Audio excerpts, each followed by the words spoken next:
চাওক, এয়া অত্যন্ত লজ্জাজনক কথা যে নিজৰ সাধাৰণ কৰ্মচাৰীসকলৰ মৌলিক অধিকাৰ বিচাৰি আজি আমি প্ৰতিবাদ কৰিব লগা হ'ল। আমি আজি প্ৰতিবাদৰ ভাষাক আঁকোৱালি ল'ব লগা হ'ল।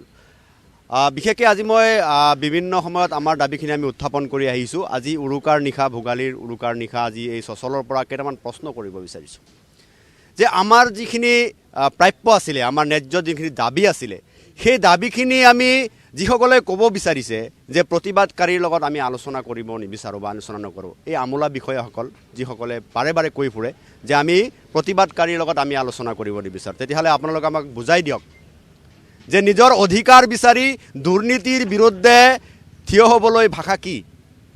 আমি প্ৰত্যেকবাৰ আপোনালোকক তথ্য সহকাৰে আপোনালোকক গোটেই দুৰ্নীতি উদঙাই দিছোঁ।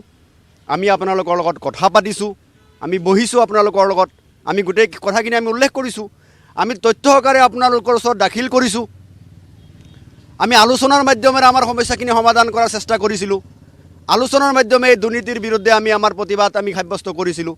যদি ইমানখিনি কৰাৰ পিছত আপোনালোকে এই দুৰ্নীতিগ্ৰস্ত কোম্পানীটোক এটাৰ পিছত আনটো প্ৰতিদিনে দুগুণভাৱে এই দুৰ্নীতি কৰিবলৈ আপোনালোকে যে তেওঁলোকক সুবিধা কৰি দিলে, এই দুৰ্নীতিৰ বিৰুদ্ধে নিজৰ প্ৰতিবাদী সত্তাক বা এই দুৰ্নীতিৰ বিৰুদ্ধে নিজৰ যি স্থিতি আছে সেই স্থিতি মানে উঠাই আনিবলৈ হ'লে, ক'বলৈ হ'লে তাত ভাষা কি আছে আৰু। নিশ্চিতভাৱে গণতান্ত্ৰিকভাৱে আমি প্ৰতিবাদ কৰিব লাগিব। যদি আপোনালোকে এই কোম্পানীটোক, এই দুৰ্নীতিগ্ৰস্ত কোম্পানীটোক আপোনালোকে তথ্য দিয়াৰ পিছতো যদি ব্যৱস্থা নলয়, এই দুৰ্নীতিটো তেওঁলোকক দিনক দিনে তেওঁলোকৰ দুৰ্নীতি বাঢ়ি গৈ থাকিব, আপোনালোকে সুবিধা দি থাকিব, এই দুৰ্নীতিৰ বিৰুদ্ধে ওলাই অহাৰ বাবে প্ৰতিবাদ সাব্যস্ত কৰাৰ আমি ভাষা এটাই আমাক লাগিব, গণতান্ত্ৰিকভাৱে আমি প্ৰতিবাদ কৰিব লাগিব। আমি সেইটোৱে আমি আজি কৰিব বিচাৰিছোঁ। আমিতো এদিনতে আজি এই প্ৰতিবাদত আমি অহা নাই, আমি নিৰন্তৰভাৱে নিৰৱচ্ছিন্নভাৱে আমাৰ দাবীখিনি আমি উত্থাপন কৰি আহিছোঁ। গতিকে অসম চৰকাৰক অনুৰোধ জনাইছোঁ, অসমৰ সেই আমোলা বিষয়াসকলক অনুৰোধ জনাইছোঁ যে আমি তথ্য সহকাৰে আপোনালোকৰ ওচৰত এই কোম্পানীটোৰ দুৰ্নীতি আমি আপোনালোকৰ ওচৰত উদঙাই দিছোঁ, তাৰপিছতো ব্যৱস্থা কিয় নহ'ল, আমি কিয় আজি এই প্ৰতিবাদৰ ভাষাক আমি আঁকোৱালি ল'ব লগা হ'ল, আমি চচলত 44টা দিন কিয় পাৰ কৰিব লগা হ'ল, এই কথাটো আপোনালোকে উপলব্ধি কৰাৰ প্ৰয়োজন আছে। এই যে বহিৰাগত ব্যক্তিসকল আহি আজি ইয়াত চাওকচোন, অচিনাকি মুখ কেইটা আছে, চিনাকি মুখ আপোনালোকৰ সূত্ৰতে মই ক'ব বিচাৰিছোঁ, অচিনাকি আৰু এয়া উজনি অসমৰ এয়া অচিনাকি মুখ নেকি? আৰু আমাৰ দাবীখিনি অবাঞ্ছিত কিবা দাবী নেকি? আপোনালোকে বিচাৰ কৰক। আপোনালোকে 44 দিনে এই কথাটো কিন্তু বিচাৰ কৰিব নোৱাৰিলেনে যে এই মানুহখিনিয়ে কি দাবী লৈ আজি চচলত 44 দিন পাৰ কৰিব লগা হৈছে? তেজাল ডেকাসকল আজি কি কাৰণে 44 দিন গণতান্ত্ৰিকভাৱে নিজৰ প্ৰাপ্তি বিচাৰি তেওঁলোকে বহিব লগা হৈছে? এই প্ৰশ্নখিনি আপোনালোকে বা এই গোটেই বিষয়খিনি আপোনালোকে নিজকে নিজে এবাৰ প্ৰশ্ন কৰকচোন। সেই আমোলা বিষয়াসকলক আমি প্ৰশ্ন কৰিব বিচাৰিছোঁ, আপোনালোকে নিজৰ চকুত নিজে এবাৰ চকু মিলাই চাওকচোন।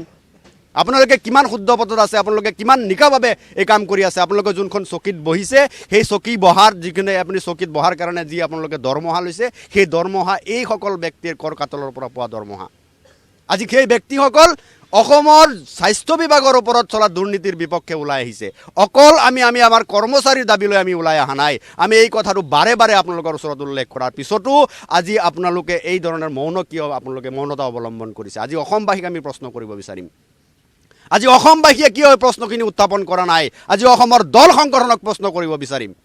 আজি গোটেইখিনি বস্তু তথ্য সহকাৰে উদঙাই দিয়াৰ পিছত আজি এই কোম্পানীটোৱে যে এনেকুৱাকৈ কণ্টিনিউৱাছলি প্ৰত্যেক দিনে আজি উৰুকাৰ নিশালৈকে নৱেম্বৰ মাহৰ দৰমহা যে এই প্ৰতিষ্ঠানটোৱে মোকলাই দিয়া নাই, তাৰ বাবে শ্ৰম আয়ুক্ত মহোদয়ৰ সন্মুখত লিখিত চুক্তি আছিলে 9 তাৰিখে তেওঁলোকে নৱেম্বৰ মাহৰ দৰমহা মোকলাই দিব, কিন্তু আজি উৰুকাৰ নিশাটো ৰাতি সন্ধিয়া 5 বজা 6 বজালৈকে এই দৰমহা তেওঁলোকে মুকলি কৰা দিয়া নাই। এই প্ৰশ্নখিনি উত্থাপন কৰাৰ অধিকাৰ আমাৰ নাই নেকি? এই প্ৰশ্নখিনি আজি অসমবাসীয়ে উত্থাপন নকৰিব নেকি?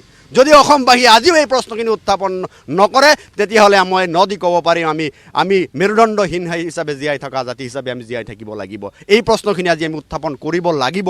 এই বহিৰাগত কোম্পানীৰ যি ধৰণৰ লুণ্ঠন আৰু ভ্ৰষ্টাচাৰ অসমত আৰম্ভ কৰিছে, এই লুণ্ঠন আৰু ভ্ৰষ্টাচাৰ যদি এনেকৈ চলি থাকে, এই কৰ্ম কৰি খোৱা শ্ৰমৰ ওপৰত বিশ্বাস থকা যুৱক যুৱতীসকল ক'ৰবাত নহয় ক'ৰবাত মৰি যাব, ক'ৰবাত নহয় ক'ৰবাত ভিক্ষা কৰিবলৈ বহিৰাজ্যত যাবলৈ বাধ্য হ'ব।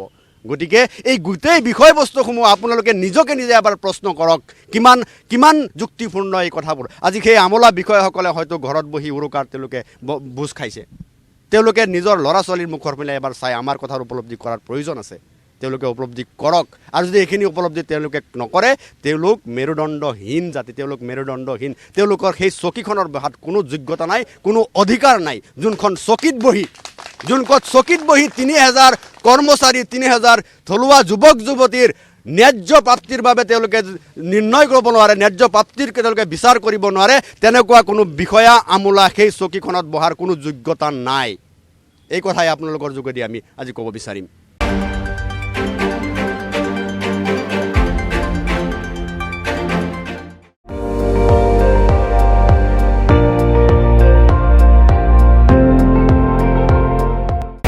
আপুনি চাই আছে ND24 সৰ্বশ্ৰেষ্ঠ নহয় সৰ্বোত্তমৰ দৌৰত